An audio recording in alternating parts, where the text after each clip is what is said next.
My name's Heidi. So I came from a addictive background. I had 66 felonies, living in New Mexico and facing 15 years in prison. But by the grace of God, he was able to get me out of there, and with the help of my mom and my stepdad. And that's when I went into Teen Challenge back in 2017. I really loved what God was just doing in people's lives and the women's lives, and so that's what made me want to become staff.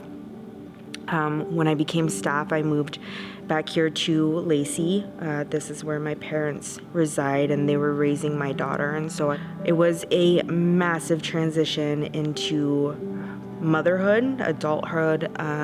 Back in March when COVID hit, I was furloughed, and it was just hard for me because I am a worker. I got a job at Home Depot, and it's pretty incredible to see how many people will treat you like a human being even after you tell them your story. And not just that, but how many are also affected by addiction, how their families are affected by addiction. And I would go to work, and I remember just be moved to tears sometimes by the conversations that I would have with people, and just thinking how amazing God is.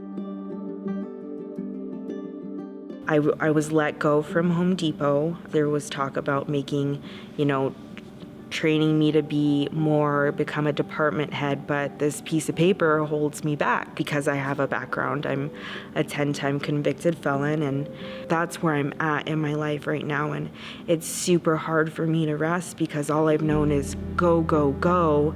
And while that's good for sobriety to be doing stuff and have healthy hobbies, you struggle in the silent moments of just sitting. There was a conversation I was having with my brother because I found my identity in Teen Challenge. Leaving that, it was almost like I lost a sense of who I was, and thinking, well, now who am I? And my brother said, your daughter is your ministry first and foremost. And so she's 10, and with COVID happening and they don't have school, and she's becoming a young lady, and she's just changed right before my eyes. I feel like that's what God is doing, is he's showing me that despite the loss of a job or feeling like you've lost your identity, you have an identity, and your identity is not only in me, but you're a mother. And I thought I was doing great things when I worked in a ministry, but having all this time with my daughter, I'm realizing, man, this is the one I'm gonna leave the most impression on in the world. She's with me every day. I have a lot of things that God, I know, still wants to work on me: pride, entitlement, my self-worth. He's beautiful, and what he does is beautiful.